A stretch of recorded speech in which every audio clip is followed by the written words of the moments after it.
पर्यावरण की रक्षा के लिए गुजरात के केवड़िया से मिशन लाइफ का शुभारंभ। प्रधानमंत्री नरेंद्र मोदी और संयुक्त राष्ट्र महासचिव एंटोनियो गुटेरेस ने की शुरुआत। प्रधानमंत्री मोदी ने कहा, सिर्फ पॉलिसी मेकिंग से क्लाइमेट चेंज का मुकाबला संभव नहीं, हर किसी को अपने सामर्थ्य के मुताबिक देना होगा योगदान। मिशन लाइफ को बताया प्रो प्लेनेट पीपल की अवधारणा पर आधारित। मिशन लाइफ की शुरुआत से जुड़े कार्यक्रम में दुनिया के कई बड़े नेताओं ने दिया संदेश। British PM Liz Truss mission life को लॉन्च करने में भारत के नेतृत्व की सराहना की। फ्रांस के राष्ट्रपति इमैनुअल मैक्रोन ने पहल को सफल बनाने के लिए भारत के साथ काम करने की जताई इच्छा।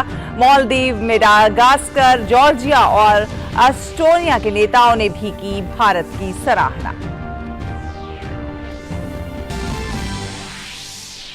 ब्रिटेन में महंगाई की मार के बीच प्रधानमंत्री लिज ट्रस ने दिया इस्तीफा। शपथ लेने के 6 हफ्ते में ही छोड़ा पद। कहा, जनादेश पर खरा नहीं उतरी, नए पीएम के चयन तक रहेंगी पद पर। विपक्षी पार्टियों ने की नए चुनाव की मांग।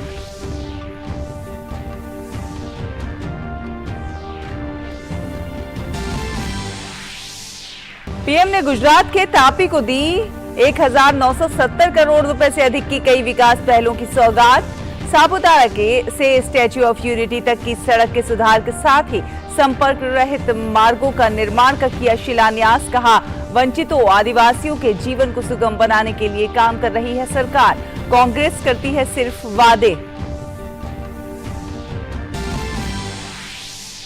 केंद्रीय गृह मंत्री अमित शाह ने दिल्ली में कचरे से बिजली संयंत्र का किया उद्घाटन। रोजाना करीब 2000 मीट्रिक टन कूड़े का होगा निस्तारण। 25 मेगावाट हरित ऊर्जा होगी पैदा। दिल्ली सरकार पर विकास की जगह प्रचार की राजनीति करने का लगाया आरोप। कहा, आप दिल्ली को आत्मनिर्भर बनाना चाहती है, जबकि हम बनाना चाहते हैं आत्मनिर्भर। शुक्रवार को केदारनाथ और बद्रीनाथ का दौरा करके पूजा अर्चन करेंगे पीएम नरेंद्र मोदी। करीब 3400 करोड़ रुपए से अधिक की कनेक्टिविटी परियोजनाओं की रखेंगे आधारशिला। गौरीकुंड को केदारनाथ और गोविंद घाट को हेमकुंड साहिब से जोड़ने वाली 2 नई रोपवे परियोजनाओं का करेंगे शिलान्यास। दिल्ली में इस साल भी दिवाली पर नहीं जलेंगे पटाखे। सुप्रीम कोर्ट ने पटाखों पर बैन के खिलाफ दाखिल याचिका पर तुरंत सुनवाई करने से किया इनकार। कहा, लोगों को साफ हवा में सांस लेने दीजिए, मिठाई पर खर्च कीजिए।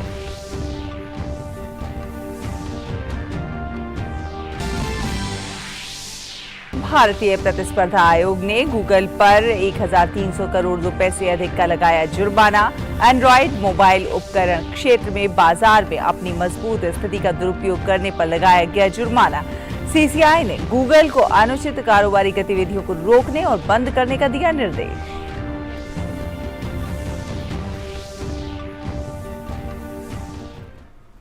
नमस्कार, डीडी न्यूज देख रहे हैं आप और आपके साथ मैं हूं शहला निगार। जलवायु परिवर्तन जैसी वैश्विक चुनौती से दुनिया लड़ रही है, लेकिन उसके समाधान का रास्ता भारत दिखाता हुआ नजर आ रहा है। प्रधानमंत्री नरेंद्र मोदी ने संयुक्त राष्ट्र महासचिव की मौजूदगी में केवड़िया में आज मिशन लाइफ की शुरुआत की। जीवन शैली को बदलकर प्रकृति के संरक्षण के मंत्र के साथ प्रधानमंत्री ने दुनिया से इस मिशन से जुड़ने का आह्वान किया।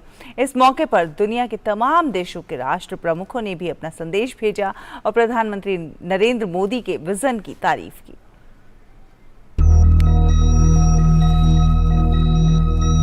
प्रकृति रक्षति रक्षिता, अर्थात जो प्रकृति की रक्षा करते हैं, प्रकृति उनकी रक्षा करती है।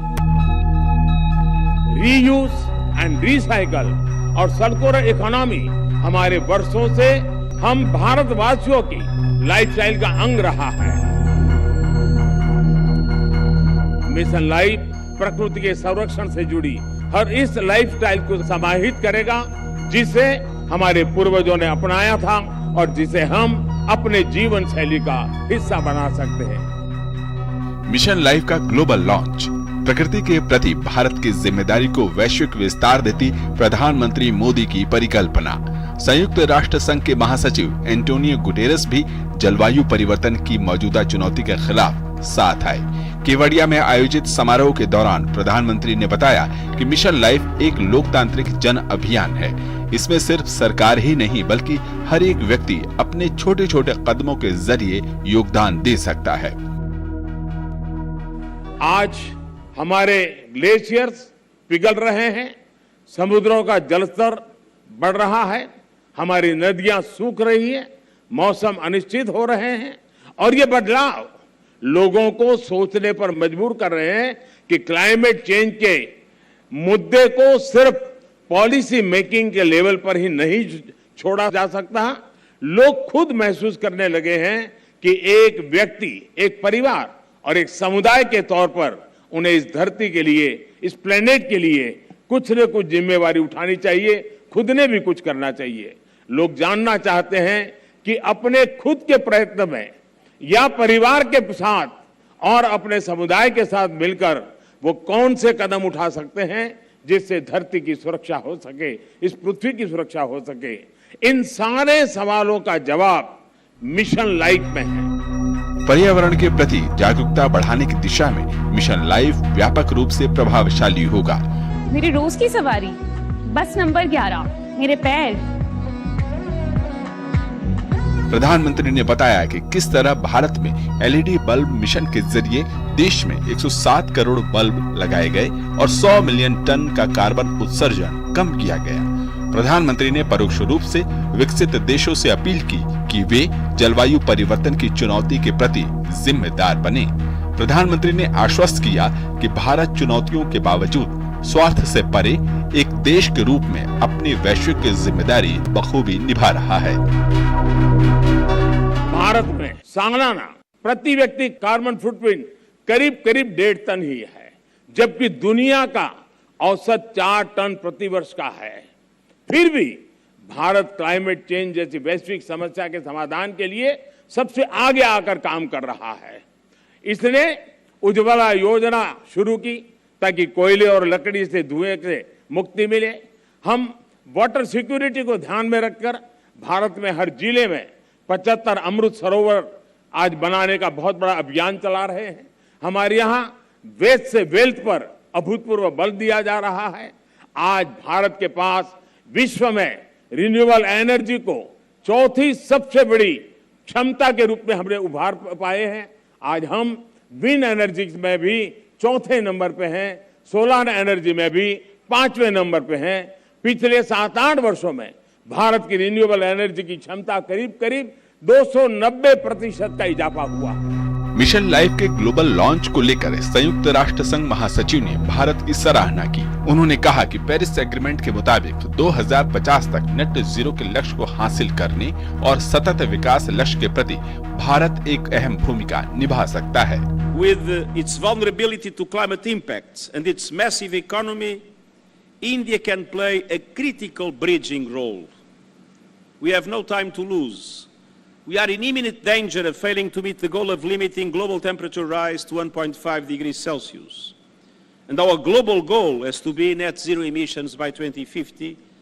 And to achieve this, we must collectively halve global emissions from 2010 levels by 2030. And as the LIFE initiative highlights, every citizen has a role to play.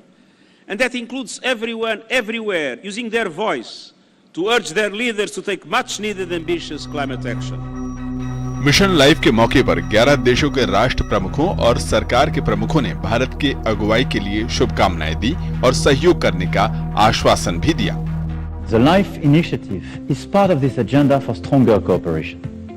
I wanted to say a few words to wish you a great success in its implementation. Governments, businesses, people, we must therefore all cooperate and rethink our models and behaviors. Sustainable consumption is all about doing more and better with less. Congratulate India for taking the lead to launch this extraordinary mission in the beautiful city of Kevadia of India. Georgia welcomes and fully supports this global initiative timely introduced by His Excellency Narendra Modi, which promotes an environmentally conscious lifestyle that focuses on the principle of mindful and deliberate utilization. It's a real pleasure to join Prime Minister Modi in launching the LIFE initiative today and I commend India's leadership. This is all about helping people make greener choices and live more sustainable lives. So let's keep making those long-term choices, let's keep leading the way, and let's take another big step forward together in Sharm el-Sheikh next month and with India's G20 presidency next year. बढ़ते carbon उत्सर्जन और घटते प्राकृतिक संसाधनों के बीच दुनिया के सभी देशों को सहयोग सामंजस्य के रास्ते पर आगे बढ़ना होगा। एक ओर छोटे छोटे कदम उठाने होंगे तो दूसरी ओर विकसित देशों को विकासशील देशों को तकनीक मुहैया करानी होगी और होने वाले आर्थिक नुकसान से भी बचाना होगा। मेघना देव और अमृतपाल के साथ ब्यूरो रिपोर्ट, डीडी न्यूज। और मिशन लाइफ के लॉन्च से पहले संयुक्त राष्ट्र संघ के महासचिव एंटोनियो गुटेरेस के साथ प्रधानमंत्री ने द्विपक्षीय मुलाकात की।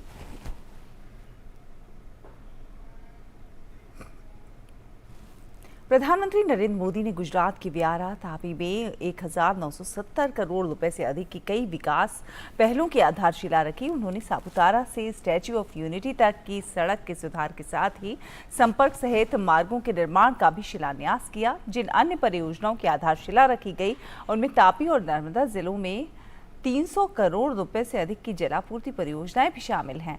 प्रधानमंत्री ने बताया कि भाजपा की सरकार वंचितों व आदिवासियों के जीवन को सुगम बनाने के लिए निरंतर कार्यरत है और बीते वर्षों में स्कूल, अस्पताल, घर सभी क्षेत्रों में काम किया गया है, जबकि कांग्रेस सिर्फ वादे ही करती है। कांग्रेस की सरकारों ने તમારા ઉજ્જવળ ભવિષ્યની ચિંતા નહોતી, એમના મગજમાં તો ચૂંટણી ચમકારા મારતી હોય અને ચૂંટણી પહેલા વાયદા કરવાના, જૂઠા વાયદા કરવાના, પછી ભૂલી જવાનો। ત્યારે બીજી બાજુ આ ભારતીય જનતા પાર્ટીની સરકાર છે જે આદિવાસીઓના કલ્યાણને માટે અમારી સર્વોચ્ચ પ્રાથમિકતા છે।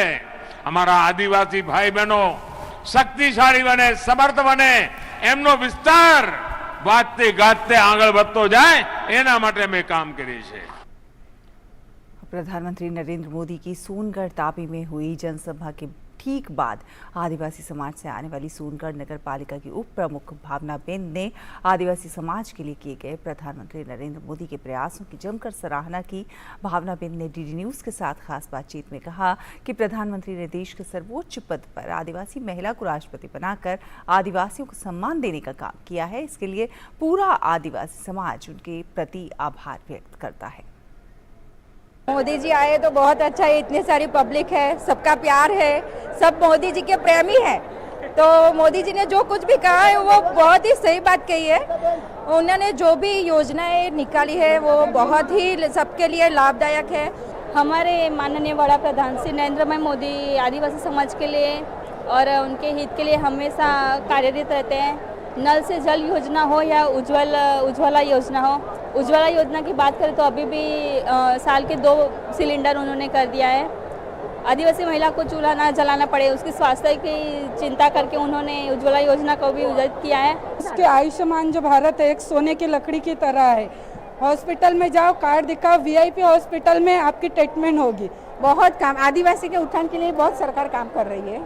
जब से ये भाजपा सरकार मोदी साहब यहाँ थे, उप महामंत्री थे, मुख्यमंत्री थे, जब से आदिवासी का इतना अच्छा काम किया है कि आज आदिवासी कहाँ से कहाँ तक आ गए हैं। सब आदिवासियों के कल्याण के लिए जो प्रधानमंत्री नरेंद्र मोदी ने अपने जो वायदे किए थे उसको अमलीजामा पहनाने की बात पीएम मोदी करते हैं तो उस पर इन आदिवासी महिलाओं ने मुहर लगाई है।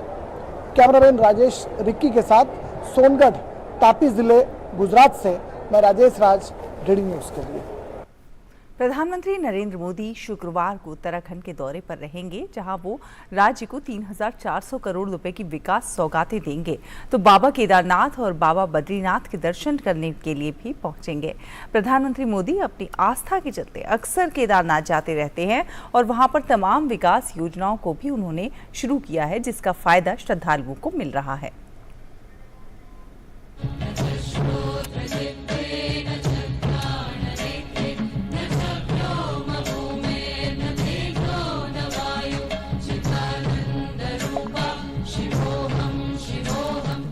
भगवान भोलेनाथ के प्रति पीएम मोदी की अगाध आस्था है और समय समय पर उनकी यात्राओं से ये बात देश दुनिया को दिखती रही है। खास तौर पर बाबा केदारनाथ को लेकर उनका खास लगाव रहा है। प्रधानमंत्री बनने के बाद भी वो लगातार केदारनाथ का दौरा करते रहे हैं। शुक्रवार को एक बार फिर वो केदारनाथ के दौरे पर पहुंच रहे हैं। साथ ही पीएम मोदी बद्रीनाथ की भी यात्रा करेंगे।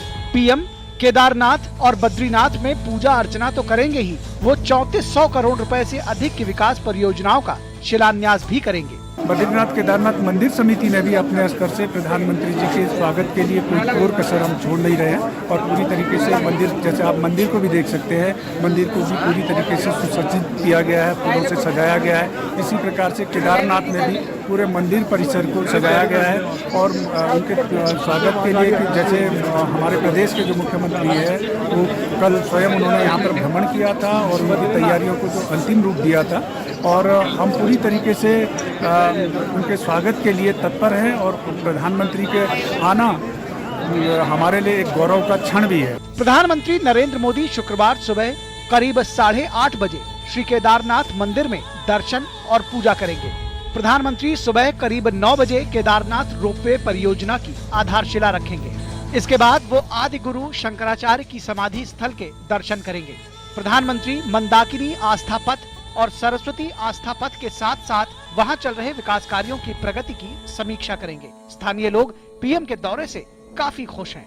यहाँ की रोड बिल्कुल क्लीन है, कोई भी प्रॉब्लम नहीं हुआ, कोई परेशानी नहीं हुई। केदारनाथ जी से हम चलते हुए बहुत नीचे से बद्रीनाथ जी हम पहुँचे हैं, हमें कोई दिक्कत नहीं हुआ। केदारनाथ रोपवे लगभग 9.7 किलोमीटर लंबा होगा। ये गौरीकुंड को केदारनाथ से जोड़ेगा, जिससे दोनों स्थानों के बीच यात्रा का समय वर्तमान में 6-7 घंटे से कम होकर लगभग 30 मिनट का रह जाएगा। हेमकुंड रोपवे गोविंद घाट को हेमकुंड साहिब से जोड़ेगा। ये लगभग 12.4 किलोमीटर लंबा होगा और यात्रा समय को एक दिन से कम करके केवल 45 मिनट तक सीमित कर देगा। ये रोपवे घांघरिया को भी जोड़ेगा, जो फूलों की घाटी राष्ट्रीय उद्यान का प्रवेश द्वार है। इस रोपवे को लगभग 2430 करोड़ रुपए की संचयी लागत से विकसित किया जाएगा। ये परिवहन का एक पर्यावरण अनुकूल साधन होगा, जो आवागमन को सुरक्षा और स्थिरता प्रदान करेगा। इस अहम बुनियादी ढांचे का विकास धार्मिक पर्यटन को बढ़ावा देगा, जिससे क्षेत्र में आर्थिक विकास को रफ्तार मिलेगी और साथ ही साथ रोजगार के कई अवसर पैदा होंगे। प्रधानमंत्री दोपहर बाद बद्रीनाथ पहुंचेंगे, जहां श्री बद्रीनाथ मंदिर में दर्शन और पूजन करेंगे। आचमन संकल्प और वेदोच्चारण करेगा हमारा मंदिर के धर्माधिकारी, अपर धर्माधिकारी, वेदवाड़ी लोग। गर्भगृह के अंदर तो इधर की केरला की पूजा संप्रदाय, इधर तो गर्भगृह के अंदर केवल रावल जी होता, केरला का नंबदरी होता, रावल जी बोलने के। अभी तो मैं ही बैठा। प्रधानमंत्री बद्रीनाथ में रिवर फ्रंट के विकास कार्यों की प्रगति की समीक्षा करेंगे। दोपहर 12:30 बजे माणा गांव में सड़क और रोपवे परियोजनाओं का शिलान्यास करेंगे। इसके बाद वो अराइवल यानी आगमन प्लाजा और झीलों के विकास कार्यों की प्रगति की समीक्षा करेंगे। प्रधानमंत्री नरेंद्र मोदी केदारनाथ के बाद बद्रीनाथ का दौरा करेंगे। सारी तैयारियां पूरी कर ली गई हैं। बड़ी संख्या में हम देख रहे हैं कि श्रद्धालु भी यहाँ दर्शन के लिए आ रहे हैं। देश भर से बहुत प्रसन्न चित्र हैं बद्रीनाथ आकर। हम चाहते हैं कि बद्रीनाथ को जो है एकदम जो है बनारस की तर्ज पे जो है इसका सौंदर्यीकरण किया जाए और ऐसा लगे लोगों की बद्रीनाथ में अगर हम हैं तो कोई दिक्कत और परेशानी उनको ना हो और बिल्कुल बनारस की तर्ज पे हम मोदी जी से कहेंगे कि मोदी जी इसको बनारस की तर्ज पे ही बनाया जाए। मोदी जी कल आने वाले हैं यहाँ पे और यहाँ पे बहुत ज़्यादा विकास हो चुका है, प्रगति है हमारे उत्तराखंड के लिए, हमारे भारत देश के लिए उन्होंने बहुत कुछ किया है। इस यात्रा के दौरान करीब 1000 करोड़ रुपए की सड़क चौड़ीकरण परियोजनाओं का शिलान्यास भी किया जाएगा। इन जगहों पर शुरू हो रही कनेक्टिविटी परियोजनाएं धार्मिक महत्व के स्थानों तक पहुँच को आसान बनाने और बुनियादी ढांचे के सुधार के लिए प्रधानमंत्री की प्रतिबद्धता को दर्शाती हैं। अश्विनी मिश्र और शैलेंद्र मिश्र के साथ ब्यूरो रिपोर्ट डीडी न्यूज। और गृह मंत्री अमित शाह ने दिल्ली स्थित तुगलकाबाद के तेहखंड इलाके में वेस्ट टू एनर्जी प्लांट का उद्घाटन किया। 15 एकड़ में फैला वेस्ट टू एनर्जी प्लांट 2 साल में बनकर तैयार हुआ है, जिसके लिए केंद्र सरकार ने 105 करोड़ रुपए आवंटित किए। पेश है हमारे संवाददाता गिरीश निशाना की एक खास रिपोर्ट। दिल्ली के नरेला, बवाना और गाजीपुर के बाद अब दिल्ली के तेहखंड में मौजूदा ओखला लैंडफिल के पास बनेगी कूड़े से बिजली। गुरुवार को केंद्रीय गृह मंत्री अमित शाह ने टेहखंड में दिल्ली नगर निगम और जिंदल ग्रुप द्वारा निर्मित वेस्ट टू एनर्जी प्लांट का उद्घाटन किया। अपने संबोधन में गृह मंत्री अमित शाह ने कहा कि इस प्लांट के शुभारंभ से पीएम मोदी के स्वच्छ भारत मिशन को और बल मिला है। इस प्लांट के जरिए रोजाना 2000 मीट्रिक टन कूड़े का निस्तारण होगा, जो दिल्ली को ग्रीन एनर्जी देने का काम करेगा। बायो सीएनजी प्लांट ओखला में 300 मीट्रिक टन का, 3 biogas plant 200 metric ton per day वाले, गोयला, नंगली और गोगाडेरी कॉलोनी में वो भी मार्च 23 तक पूर्ण हो जाएंगे। और 8 मटेरियल रिकवरी फैसिलिटी जो 175 मीट्रिक टन पर डे की कैपेसिटी की है, वो भी शुरू होने वाली है। अमित शाह ने कहा कि पूरी दिल्ली को कूड़ा रहित बनाने का काम प्रधानमंत्री मोदी ने दिल्ली नगर निगम को दिया है। उन्होंने दिल्ली के लोगों को भरोसा दिलाते हुए कहा, फिर से बीजेपी जब चुनकर निगम में दोबारा आएगी तो ये काम जरूर पूरा होगा। मोदी जी ने अर्बन पॉलिसी जो बनाई है, इसके कारण आज पूरे भारत के शहर बदल रहे हैं। 3 हिस्सों में मोदी जी ने शहरी विकास नीति को बांटा है। एक तो शहरों को अप टू डेट बनाना, दूसरा शहरों में भौतिक बुनियादी ढांचे का कायाकल्प कर उसको आधुनिक बनाना, और इसका तीसरा हिस्सा है शहरों की स्वच्छता, शहरों को स्वच्छ बनाना, शहरी जनों के और विशेषकर झुग्गी झोपड़ी में रहने वाले सभी नागरिकों के स्वास्थ्य को इसका फायदा पहुंचे। केजरीवाल सरकार पर निशाना साधते हुए अमित शाह ने कहा कि दिल्ली सरकार ने यहां के लोगों को आत्मनिर्भर बना दिया है, जबकि बीजेपी हमेशा देश को आत्मनिर्भर बनाने की बात करती रही है। आप पार्टी जो है वो दिल्ली को आत्मनिर्भर बनाना चाहती है, हम दिल्ली को आत्मनिर्भर बनाना चाहते हैं। दिल्ली की जनता ने तय करना है कि आप निर्भर दिल्ली चाहिए या आत्मनिर्भर दिल्ली चाहिए। और केजरीवाल जी, आज मैं एक बात यहां से पूछ कर जाता हूं आपको, दिल्ली नगर निगम 3 बने थे, क्यों एकीकृत करने पड़े, क्यों एक बनाना पड़ा? क्योंकि इनके बकाया 40,000 करोड़ से बड़ी राशि आपने दोयम दर्जे का व्यवहार कर नगर निगमों को नहीं दी, जिससे नगर निगम काम करने की स्थिति में नहीं रहे। Tehkhand waste to electricity project limited एक विशेष परियोजना है, जिसके तहत दिल्ली नगर निगम ने तुगलकाबाद में 15 एकड़ में वेस्ट टू एनर्जी प्लांट स्थापित किया है। दिल्ली नगर निगम ने स्वच्छ भारत मिशन के तहत परियोजना को 105 करोड़ रुपए की वित्तीय सहायता प्रदान की है। इस परियोजना को JITF अर्बन इंफ्रास्ट्रक्चर लिमिटेड द्वारा कुल 475 करोड़ रुपए की लागत से स्थापित किया गया है। ये रोजाना करीब 2000 मीट्रिक टन कूड़े का निस्तारण करेगा और 25 मेगावाट हरित ऊर्जा भी पैदा करेगा। यह संयंत्र कूड़े से बिजली बनाने का काम करेगा और इस बिजली को स्टेट ग्रिड को उपलब्ध कराएगा, यानी दिल्ली के 25,000 घरों को बिजली मिलेगी, जो कि स्वच्छ ऊर्जा होगी। दिल्ली के लोगों को समर्पित ये संयंत्र अगले 6-7 सालों में करीब 50 लाख मीट्रिक टन कूड़े को लैंडफिल साइट पर जाने से बचाएगा। दिल्ली नगर निगम की यह पहल ग्रीन हाउस गैसों के उत्सर्जन पर भी अंकुश लगाने में मददगार साबित होगी। कैमरामैन MG सुरेंद्र और सन्नी काल्ला के साथ गिरीश निशाना, DD न्यूज, दिल्ली। और रक्षा मंत्री राजनाथ सिंह ने गुजरात के गांधीनगर में चल रहे डिफेंस एक्सपो में रक्षा मंत्री उत्कृष्टता पुरस्कार प्रदान किए। इस मौके पर उन्होंने कहा कि रक्षा क्षेत्र में घरेलू उद्योग को बढ़ावा देने के लिए और एरोस्पेस क्षेत्र में उत्कृष्टता के लिए रक्षा मंत्री पुरस्कार की शुरुआत हुई थी। इसका उद्देश्य रक्षा और एरोस्पेस क्षेत्र में मेक इन इंडिया को बढ़ावा देना था। उन्होंने कहा कि आज सबसे महत्वपूर्ण माने जाने वाले देश के रक्षा क्षेत्र में भी आत्मनिर्भर भारत योजना को बढ़ावा देकर स्वदेश में हथियार बनाए जा रहे हैं।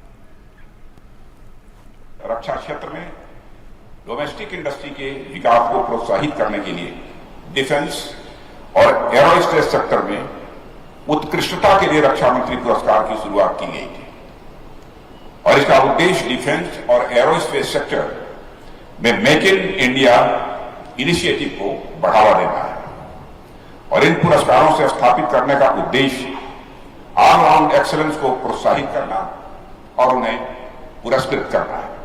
और डोमेस्टिक इंडस्ट्री के ऐसे हिडन जेम्स कहता हूं, छुपे हुए ऐसे हीरे जो इंडियन डिफेंस और एरोस्पेस सेक्टर में इंडस्ट्रियल बेस को और बड़ा बनाने में अपना योगदान दे रहे हैं, को सामने लाने और उनके कंट्रीब्यूशन को रिकॉग्नाइज करने के लिए ये अवार्ड या कॉन्स्टिट्यूट किया गया है। रक्षा मंत्री ने कहा कि आज रक्षा के क्षेत्र में निजी और सरकारी संगठनों के मिलकर प्रयास करने से देश में सुरक्षा के सबसे महत्वपूर्ण विभाग में अभूतपूर्व प्रगति के साथ काम किया जा रहा है। आप सरकार, private services, defence PSO, research and development institutions और प्राइवेट इंडस्ट्री सब एक दूसरे के साथ चल रहे हैं, कोई इन आइसोलेशन नहीं चल रहा। और ये बड़ी महत्वपूर्ण बात है कि वर्तमान में एरो स्पेस और डिफेंस सेक्टर लगभग 80,000 करोड़ रुपए की इंडस्ट्री है, इसमें प्राइवेट सेक्टर का कंट्रीब्यूशन लगभग 17,000 करोड़ रुपए का है। पहले कोई ये कल्पना नहीं करता था कि प्राइवेट सेक्टर का कंट्रीब्यूशन इतना हो जाएगा। और रक्षा मंत्रालय का दृष्टिकोण इंडियन डिफेंस और एरोस्पेस सेक्टर में भारत की पहचान को दुनिया भर के सामने लाना है। केंद्रीय स्वास्थ्य मंत्री मनसुख मांडविया ने विकासशील देशों के वैक्सीन मैन्युफैक्चरर्स नेटवर्क की 23वीं वार्षिक आम बैठक को संबोधित किया। बैठक में serum institute, Bharat biotech, biological E limited, Zydus Cadila जैसी नामी कंपनियों के प्रतिनिधियों ने हिस्सा लिया। स्वास्थ्य मंत्री ने कहा कि वैक्सीन के मोर्चे पर सरकार ने वैक्सीन मैन्युफैक्चरर्स को हर कदम पर मदद की है। Bharat biotech, biological events, Zydus Cadila जैसी कंपनियों ने वैक्सीन के मोर्चे पर भारत सरकार की हर कदम पर मदद की है। बीमारियों से लड़ने के मामले में वैक्सीन एक महान वैज्ञानिक उपलब्धि है। बीमारियों को रोकने के लिए वैक्सीन किसी भी देश के लिए सबसे cost effective public health tools है। और 15 नवंबर से 16 दिसंबर तक काशी में काशी तमिल संगम का आयोजन किया जाएगा। इस कार्यक्रम में शामिल होने तमिलनाडु से तकरीबन 2500 लोगों के पहुंचने की उम्मीद है। इस कार्यक्रम के बारे में बताते हुए केंद्रीय मंत्री धर्मेंद्र प्रधान ने कहा कि तमिल और काशी के बीच बहुत सारी समानताएं हैं, जिस पर काशी में चर्चा की जाएगी। उन्होंने कहा कि चर्चा के अलावा भी बहुत सारे कार्यक्रमों को आयोजित किया जाएगा। केंद्रीय मंत्री धर्मेंद्र प्रधान ने बताया है कि तमिलनाडु से कुल 3 जगह से 12 ग्रुप में लोग इस कार्यक्रम में भाग लेने के लिए पहुंचेंगे। 12 ग्रुप के each group will consist of 200 people, that around 2,500 people from Tamil Nadu will visit in 12 groups to Kashi. They will have in total 8-day package travel and tour. 3 points will be there where train will start. They will all come through train. और केंद्रीय मंत्री doctor Jitendra Singh ने कहा है कि भारत ने पिछले वर्षों में स्पेस के क्षेत्र में काफी तरक्की की है। उन्होंने कहा कि स्पेस के क्षेत्र में किस प्रकार विकास के लिए और चर्चा हो सकती है, इसके लिए देहरादून में 2 दिवसीय कार्यशाला का आयोजन किया जा रहा है। यह आयोजन 4 नवंबर से 6 नवंबर तक चलेगा। केंद्रीय मंत्री जितेंद्र सिंह ने संतोष जाहिर करते हुए कहा है कि हमारी स्पेस टेक्नोलॉजी को विश्व में मान्यता मिल रही है। Opportunity to tell each other and tell to the rest of the world where India stands today in space technology. Because when we talk of the next 25 years and we say that India would be rising to the world pedestal, I think the journey of that ascent has already started through space. Most of our inputs, like for example from Mangalyaan, are now being procured by NASA. और भारत की अब तक की सबसे बड़ी रक्षा प्रदर्शनी def expo 2022 Gujarat के गांधीनगर में जारी है। डेफ एक्सपो के इस बारे में संस्करण में सबसे अहम बात जो है वो ये है कि रक्षा क्षेत्र में आत्मनिर्भर भारत की झलक दिख रही है। इस बारे में army chief general Manoj Pandey से खास बातचीत की है हमारे संवाददाता ओपी दास ने। डिफेंस एक्सपो 2022 का सफर जारी है और आत्मनिर्भर भारत की ओर ये डिफेंस एक्सपो एक स्पष्ट संकेत दे रहा है। हमारे साथ थल सेना अध्यक्ष जनरल मनोज पांडे हैं। जनरल साहब, ये हमें बताएं कि ये डिफेंस एक्सपो जो अब भारत अपने आप को बदल रहा है रक्षा क्षेत्र में, उत्पादन के क्षेत्र में, कितना बड़ा माइलस्टोन के तौर पे इसको आप देखते हैं? नहीं, इट्स अ सिग्निफिकेंट स्टेप और मेरी समझ में it's a positive step towards आत्मनिर्भरता। और मैं इसलिए कह रहा हूं कि ये हमको 2-3 चीज़ों में it is providing us a good opportunity. सबसे पहला है कि इसके ज़रिए हम इंडस्ट्री के साथ हमारी ऑपरेशनल कंडीशंस, ऑपरेशनल रिक्वायरमेंट्स क्या है, इसके बारे में हम विचार विमर्श मेरी समझ में अच्छी तरह से कर पा रहे हैं। दूसरा, इसके ज़रिए we are able to understand एक दूसरे के रिक्वायरमेंट्स को समझना, वो भी उतना ही ज़रूरी है, सामंजस्य दोनों के बीच में, because we consider the defence industry as our partners and we have to work together. So to that extent it is a correct forum and a right forum to achieve this, as well as जो भी नई technology, और आपने देखा होगा कई नई technologies, AI, quantum computing वगैरह, ये जो यहाँ पर शोकेस की जा रही है, उसको हमने किस तरह से सेना में लेके आना है, उसके बारे में भी हम इस अवसर का पूरा फायदा उठाना चाहते हैं। सर, एक छोटा सवाल कि अब हम अपने इंडिजिनस वेपन्स और सिस्टम्स पे जा रहे हैं और विदेशी हथियारों के अलावा, तो ये जो ट्रांसफॉर्मेशन है इसको आप कैसे देखते हैं? नहीं, सबसे पहले ये ट्रांसफॉर्मेशन इसी तरह से हमारे 3-4 अलग अलग पहलू पर हम ट्रांसफॉर्म कर रहे हैं, जिसमें कि ह्यूमन रिसोर्स मैनेजमेंट, अग्निपथ जो स्कीम है वो एक उसका हिस्सा है। दूसरा, हमारा रीस्ट्रक्चरिंग और रिफॉर्म्स या रीबैलेंसिंग, जिसके बारे में भी आपको जानकारी है। तीसरा है मॉडर्नाइजेशन और आत्मनिर्भरता। तो ये 4-5 पहलू के जरिए हम चाहते हैं कि हमारी सेना it becomes a more effective, more capable, modernised, less man power intensive force, ताकि भविष्य के बैटलफील्ड में जो भी चैलेंजेस है, चुनौतियां है, उसका हम और अच्छे तरीके से उसका सामना कर पाए। बहुत बहुत धन्यवाद हमसे बातचीत करने के लिए जनरल पांडे। तो निश्चित तौर पर भारत अब उस ओर बढ़ चला है, न सिर्फ अपने दम पर एक नए ट्रांसफॉर्मेशन, चाहे आधुनिकीकरण हो सेना का, चाहे मैन पावर मैनेजमेंट हो, हर स्तर पे काम जारी है और यही शायद नए भारत की ओर एक मजबूत कदम है, आत्मनिर्भर भारत, जहां तक रक्षा क्षेत्र की बात है। कैमरामैन राहुल चोपड़ा के साथ में ओम प्रकाश दास, गांधीनगर डिफेंस एक्सपो से। और प्रधानमंत्री नरेंद्र मोदी के आत्मनिर्भर भारत के आह्वान के अनुरूप DRDO पूरी तरह से तैयार है। हमारी संवाददाता नंदिता डागर ने DRDO के अध्यक्ष से भारत में निर्मित प्रौद्योगिकियों पर बात की है। हमारे साथ DRDO के नए नियुक्त चेयरमैन डॉक्टर समीर कामत हैं।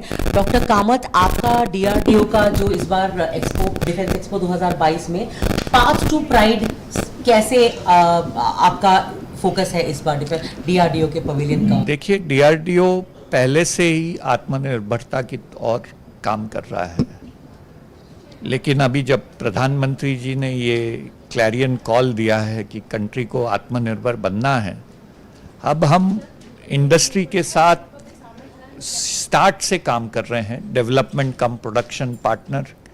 इससे क्या हो रहा है कि हमारे जो टेक्नोलॉजीज और प्रोडक्ट्स डेवलप हो रहे हैं वो जल्दी प्रोड्यूस हो सकें और उसको जल्दी इंडक्ट हो सकें। तो हम अभी इंडस्ट्री के साथ DCPP कर रहे हैं। उसके लिए अभी आपने ATACMS गन के बारे में सुना होगा, एडवांस टोर्ड आर्टिलरी गन सिस्टम। उसमें हमने शुरुआत से भारत फोर्ज और टाटाज के साथ काम किया है और ये गन सबसे बढ़िया गन है, वर्ल्ड में सबसे लॉन्गेस्ट रेंज इसका है, 48 किलोमीटर्स रेंज है इसका। और ये एक एग्जाम्पल है कि अगर इंडस्ट्री और DRDO साथ में काम करें तो we can produce the best system और सबसे बहुत कम टाइम में इसको डेवलप आने वाले 3-4 सालों में कटिंग एज फ्यूचरिस्टिक सिस्टम्स क्या होंगे सर DRDO की? एक तो LCA Mark II होगा, एक तो medium altitude long endurance UAVs होगा, तापस होगा, फिर काफी सारे नए मिसाइल सिस्टम्स आएंगे। आवासन एवं शहरी कार्य मंत्रालय की तरफ से 1144 फ्लैट बनकर तैयार हो गए हैं। प्रधानमंत्री ने बुधवार को इन लाभार्थियों को उनके सपनों के घर की चाबी भी थमा दी है। ये रिपोर्ट देखिए। प्रधानमंत्री आवास योजना के जरिए आवासन एवं शहरी कार्य मंत्रालय की तरफ से 1144 फ्लैट बनकर तैयार हुए हैं। प्रधानमंत्री ने बुधवार को इन लाभार्थियों को उनके सपनों के घर की चाबी थमा दी। मकान को तैयार करने में बिल्डिंग मटेरियल और तकनीकी प्रमोशन काउंसिल ने महत्वपूर्ण भूमिका निभाई है। मकान को मोनोलिथिक कंक्रीट कंस्ट्रक्शन तकनीक से तैयार किया गया है। एक फ्लैट की कुल लागत 10,40,000 रुपए है, जिसमें केंद्र सरकार की तरफ से 5,50,000 की सब्सिडी और राज्य सरकार की तरफ से 1.5 लाख रुपए की सब्सिडी दी गई है और लाभार्थियों को कुल कीमत की महज 3,40,000 रुपए बैंक लोन के जरिए किश्त चुकाना है। एक मकान का जो एरिया है वो 429 स्क्वायर फुट है। 429 स्क्वायर फुट का इनका कारपेट एरिया है और जो इसका कॉस्ट है वो बेनिफिशरीज के लिए 3.40 है। इसमें जो टोटल कॉस्ट है कंस्ट्रक्शन कॉस्ट वो 10.40 लाख है। आउट ऑफ 10.40 लाख उसमें 5.50 लाख सेंट्रल गवर्नमेंट की सब्सिडी है और 1.50 लाख स्टेट गवर्नमेंट की सब्सिडी है। बेनिफिशरीज को मात्र 3.40 लाख पे करना है, वो भी बैंक से लोन अवेलेबल है। 11 ब्लॉक्स में कुल 1144 फ्लैट बने हैं, जबकि एक ब्लॉक में 104 फ्लैट है।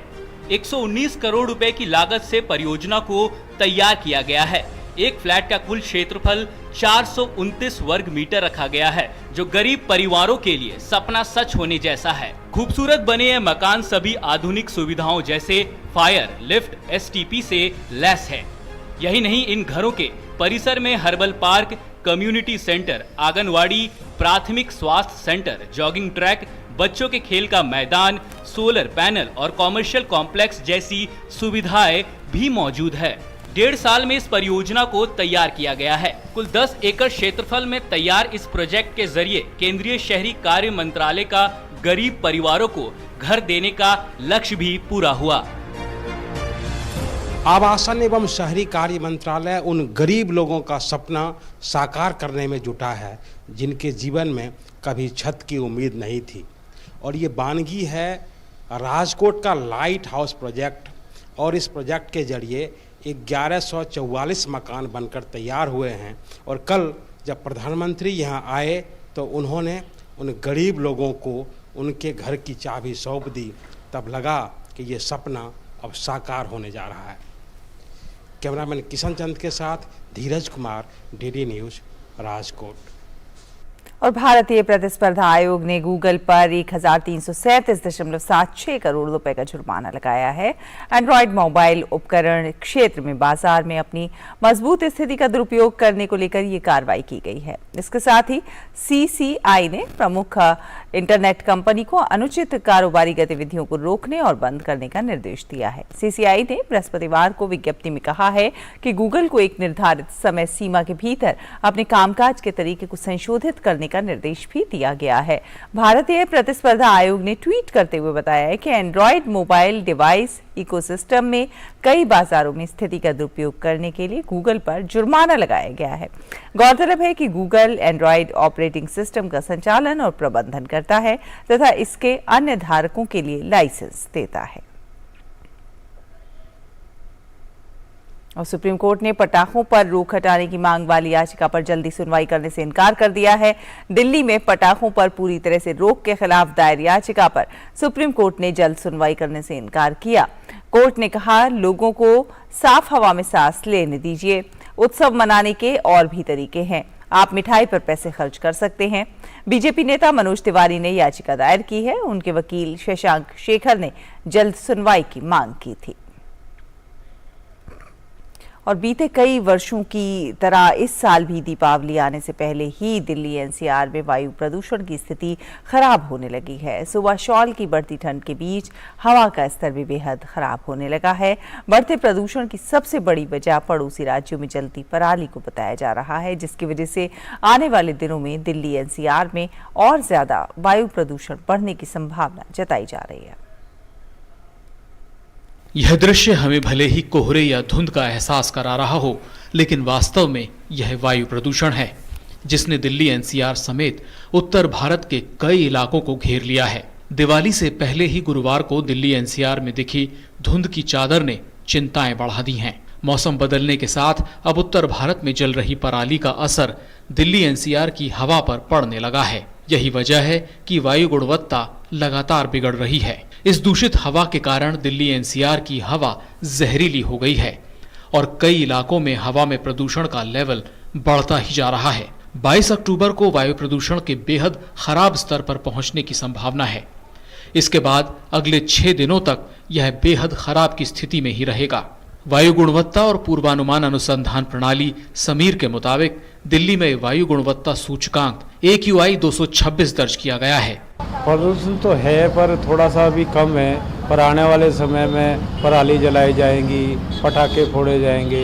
इसके सरकार को बहुत तगड़ा निर्णय लेना पड़ेगा। ऐसा लग रहा है कि अभी भी हवा में पोल्यूशन दिख रहा है, आंखों में भी थोड़ी सी जलन सी महसूस हो रही है, इवन सांस लेने में भी थोड़ा सा प्रॉब्लम हो रहा है। दिल्ली एनसीआर में वायु गुणवत्ता में कमी को लेकर वायु गुणवत्ता आयोग स्थिति की लगातार समीक्षा कर रहा है। बुधवार को graded response action plan grab के चरण 2 के उपायों को लागू किया गया। इसके मुताबिक हर दिन सड़कों की सफाई होगी, हर दिन सड़कों पर पानी का छिड़काव किया जाएगा। होटल और रेस्टोरेंट में कोयले या तंदूर का इस्तेमाल नहीं होगा। Hospital, rail service, metro service जैसी जगहों को छोड़कर कहीं भी डीजल जनरेटर के इस्तेमाल पर रोक लगा दी जाएगी। इलेक्ट्रिक CNG बसें और मेट्रो सर्विस के दौरे बढ़ाए जाएंगे।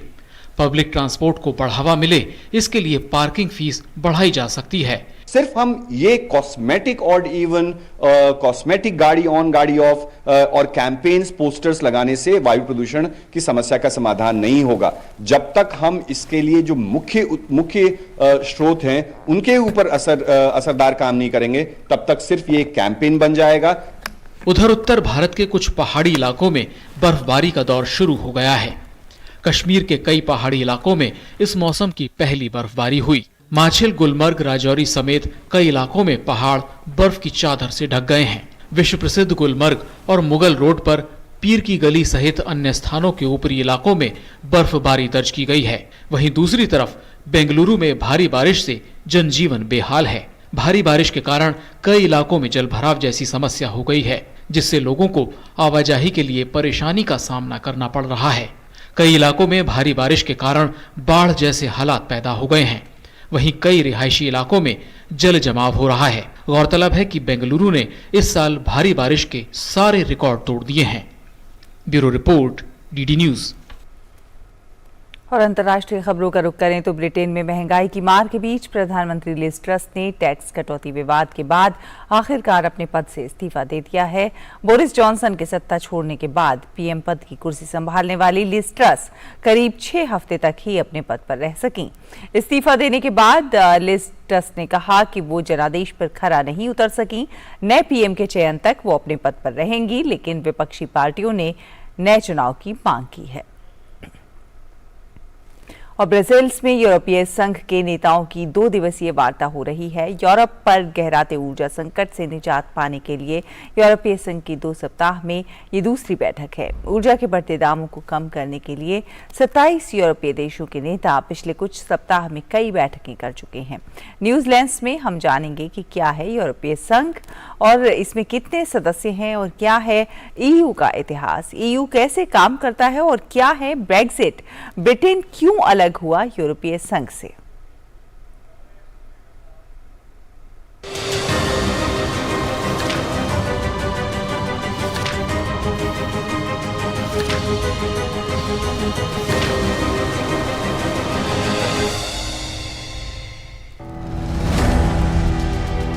यूरोपियन यूनियन 27 यूरोपीय देशों का एक समूह है जो एक संयुक्त आर्थिक और राजनीतिक इकाई के रूप में कार्य करता है।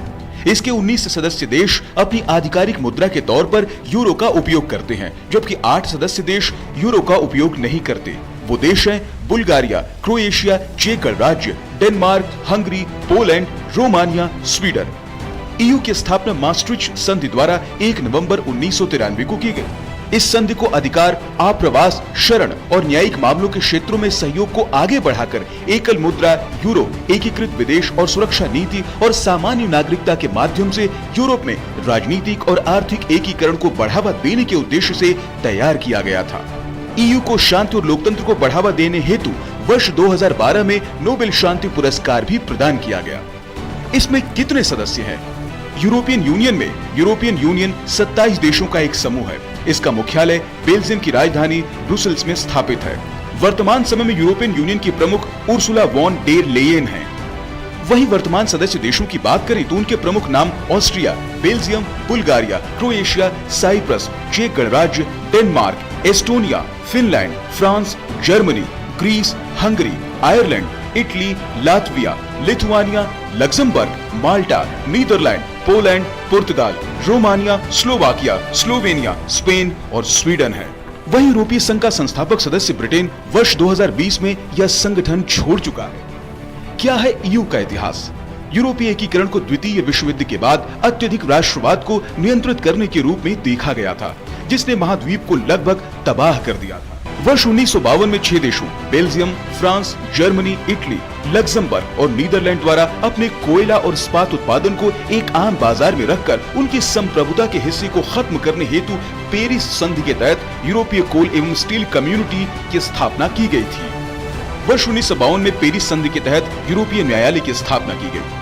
यूरोपीय आर्थिक समुदाय की स्थापना रोम संधि 1957 के अनुसार की गई थी। समुदाय का प्रारंभिक उद्देश्य संस्थापक सदस्यों 6 के मध्य एक साझा बाजार एवं सीमा शुल्क संघ शामिल करते हुए आर्थिक एकीकरण स्थापित करना था। बाद में इसकी गतिविधियों को ईयू में शामिल कर लिया गया। विलय संधि 1965 ब्रुसेल्स में हुए एक समझौते से यूरोपीय समुदाय की स्थापना की गई। maastricht संधि 1992, इसे यूरोपीय संघ की संधि भी कहा जाता है। इस संधि को नीदरलैंड के maastricht में यूरोपीय समुदाय के सदस्यों द्वारा 7 फरवरी 1992 को हस्ताक्षरित किया गया।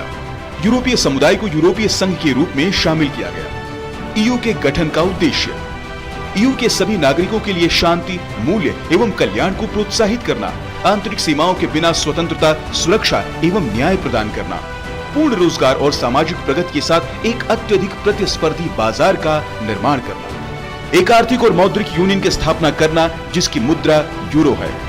ब्रेक्जिट क्या है? ब्रेक्जिट का अर्थ है ब्रिटेन का यूरोपीय संघ से बाहर निकलना। जून 2016 में इसके लिए ब्रिटेन में जनमत संग्रह कराया गया था। 52% लोगों ने ब्रेक्जिट के पक्ष में मतदान किया। ब्रिटेन की जनता ने ब्रिटेन की पहचान, आजादी और संस्कृति को बनाए रखने के उद्देश्य से यूरोपीय संघ से बाहर जाने का फैसला लिया। ब्रिटेन क्यों अलग हुआ ईयू से? यूरोपीय देशों से पिछले कुछ सालों में ब्रिटेन में आप्रवासियों की तादाद में काफी वृद्धि देखी गई थी, क्योंकि सीरिया युद्ध के चलते काफी संख्या में आप्रवासी भागकर यूरोप आ रहे थे। संधि के कारण ब्रिटेन को भी भारी संख्या में शरणार्थियों को अपने देश में प्रवेश देना पड़ रहा था। ईयू हर साल सदस्यता शुल्क के तौर पर ब्रिटेन से करीब 13 बिलियन पाउंड लेता था, लेकिन बदले में उसे बहुत कम राशि मिलती थी। ऐसे में ब्रिटेन को काफी नुकसान भी उठाना पड़ता था। Bureau report, DD news.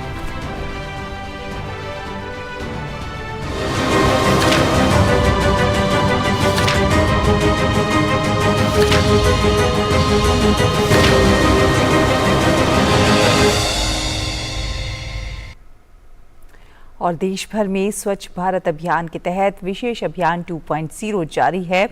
स्वच्छ भारत अभियान के भाग के रूप में विशेष अभियान 2.0 का उद्देश्य रिकॉर्ड प्रबंधन, स्वच्छता और कार्यालय में कबाड़ निपटारे के नियमों, प्रक्रियाओं को सरल बनाना है।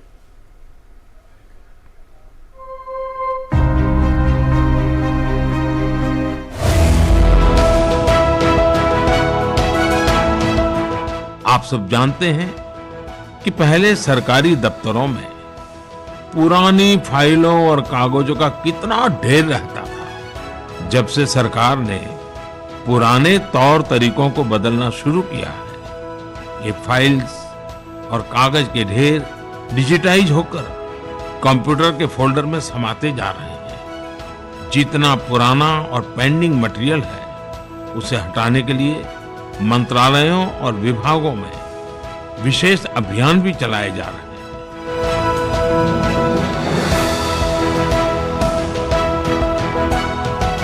स्वच्छता अब विचारों से आगे निकलकर कर्तव्यों में तो शामिल हो ही गई है, साथ ही ये अब आदत भी बन गई है। इस बदलाव का पूरा श्रेय प्रधानमंत्री नरेंद्र मोदी के मार्गदर्शन को जाता है, जिसकी वजह से हर जगह आज स्वच्छता का वातावरण दिखाई देता है। सरकार के स्तर पर भी स्वच्छता के जो अभियान चलाए गए हैं, उसके अभूतपूर्व नतीजे देखने को मिल रहे हैं। प्रशासनिक सुधार और लोक शिकायत विभाग की अगुवाई में इसे लगातार गति मिल रही है। स्वच्छता अभियान 1.0 की सफलता के बाद केंद्रीय मंत्री डॉक्टर जितेंद्र सिंह ने स्वच्छता अभियान 2.0 की शुरुआत इस साल गांधी जयंती के अवसर पर की। विशेष अभियान 2.0 की प्रगति की निगरानी एक समर्पित पोर्टल पर दैनिक आधार पर की जा रही है। स्वच्छता अभियान 2.0 के तहत दफ्तरों के लंबित मामलों को निपटाने में तेजी देखने को मिली है। इसके तहत लगभग 88,000 स्थलों का चयन किया गया है, जिसमें पहले 2 हफ्ते के दौरान करीब 38,000 स्थलों पर स्वच्छता अभियान चलाया गया। इसी तरह लोक शिकायतों के 2.95 लाख के लक्ष्य के मुकाबले अब तक करीब 2.19 लाख का निपटारा कर दिया गया है। इसमें 12 लाख से ऊपर फाइलों की समीक्षा का लक्ष्य रखा गया है, जबकि पहले 2 हफ्ते में ही 7 लाख से ज्यादा फाइलों की समीक्षा का काम पूरा कर लिया गया है। दूसरे चरण में अब तक कबाड़ के निस्तारण से 233 करोड़ रुपए से अधिक का राजस्व प्राप्त हुआ है। वहीं 5.22 लाख स्क्वायर फुट जगह को खाली कराया जा चुका है। इसके साथ ही 2,651 फाइलें राष्ट्रीय संग्रहालय में सुरक्षित कराई गई हैं। राष्ट्रीय सौर ऊर्जा संस्थान ने भारत सरकार के मिशन में पूरा योगदान दिया है। इस संबंध में हमने जो भी पुरानी फाइलें थी उनको वीड आउट कर दिया है और उनकी लिस्ट बनाकर उनको डिजिटलाइज भी कर दिया है। स्वच्छता अभियान 2.0 के जरिए सरकार द्वारा की गई पहल का नतीजा हम हर उस जगह पर देख सकते हैं जहां आम जनता का रोज का सरोकार है, फिर चाहे वो रेलवे स्टेशन हो या डाकघर या फिर कोई अन्य सरकारी दफ्तर। सर स्वच्छता अच्छी है, यहाँ के स्टाफ भी अच्छे, वर्क भी यहाँ का अच्छा है काफी। हर जगह अब स्वच्छ वातावरण दिखाई देता है। सरकार द्वारा अपनाए गए बेस्ट प्रैक्टिसेस का नतीजा है कि कई विभागों ने स्क्रैप के बेहतर प्रबंधन के जरिए ऐसे स्थल तैयार किए हैं जिन्हें व्यापक रूप से सराहा जा रहा है। इसकी उम्दा मिसाल कोयला मंत्रालय के एक विभाग BCCL द्वारा तैयार गोकुल पार्क में देख सकते हैं। झरिया के पास बनाए गए पार्क में पहले सिर्फ कंक्रीट और माइंस की धूल थी, जो अब आकर्षण के केंद्र में बदल गया है। कोयला मंत्रालय के ही एक अन्य विभाग सेंट्रल कोल फील्ड ने जंक मटेरियल का बेहतरीन उपयोग करते हुए बोकारो में एक शानदार पार्क तैयार किया है। CCL प्रबंधन ने इस उद्यान को स्क्रैप से बचे पुराने टायर, ड्रम एवं लोहे की सामग्रियों से विकसित किया है। में करीब 10 करोड़ का हम लोग स्क्रैप डिस्पोजल का भी हम लोग लिया है एंड इसमें हम लोग रिजल्ट्स भी मिल रहा है। तो हम लोग जो एरियाज में जो 15 साइट और हेडक्वार्टर का 5 साइट किया है, इसको एकदम हम लोग सेलेक्टिवली इस पे ध्यान देके ये पूरा अभियान इसमें चलाया जा रहा है। Not only scrap disposal, e-waste disposal, public grievance जो पेंडिंग है, ये सभी में हम लोग सभी मुद्दा पे हम लोग काम कर रहे हैं। इसी तरह का एक अन्य उदाहरण बेंगलुरु के एक रेलवे स्टेशन पर दिखाई देता है, जहां पर प्लास्टिक उपयोग न करने की हिदायत देते एक प्रतीक को तैयार किया गया है। ये यात्रियों को तो आकर्षित करता ही है, साथ ही बड़ी संख्या में लोग यहाँ सेल्फी लेने के लिए भी रुकते हैं और स्टेशन को साफ रखने का संकल्प लेते हैं। 4.5 टन वेस्ट जनरेट होता है, जिसमें से करीब 2.5 टन सॉलिड वेस्ट है, ड्राई वेस्ट है और रेस्ट इज वेट वेस्ट। तो हम लोगों ने यहाँ पे सिस्टम इस तरह कर रखा है कि जो वेस्ट जनरेशन है उसका सेग्रीगेशन करते हैं। तो डेली बेसिस पे भी segregate dry and wet waste. Guntur में दक्षिण मध्य रेलवे ने स्टेट ऑफ द आर्ट का अद्भुत नजारा पेश करते हुए पुराने रेल के डिब्बे को AC रेस्टोरेंट में बदल दिया, जिसकी खूबसूरती देखते ही बनती है। तेलंगाना स्थित IARI के कृषि विज्ञान केंद्र में कृषि उपज के अवशिष्ट को जलाया नहीं जाता, बल्कि इसका इस्तेमाल जैविक खाद तैयार करने में किया जाता है।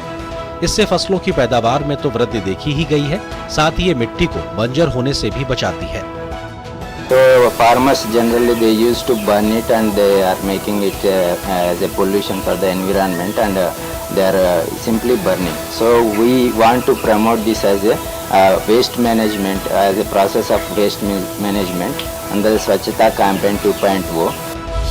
केंद्र सरकार के कई अन्य मंत्रालयों ने भी बेस्ट प्रैक्टिसेस को अपनाते हुए सार्वजनिक स्थलों पर जनता के लिए बेहतर सुविधाएं उपलब्ध कराई हैं। स्वच्छता अभियान 2.0 का प्रसार सिर्फ देश तक ही सीमित नहीं है, बल्कि ये अन्य देशों में स्थित भारतीय मिशन में भी पूरे उत्साह से चलाया जा रहा है।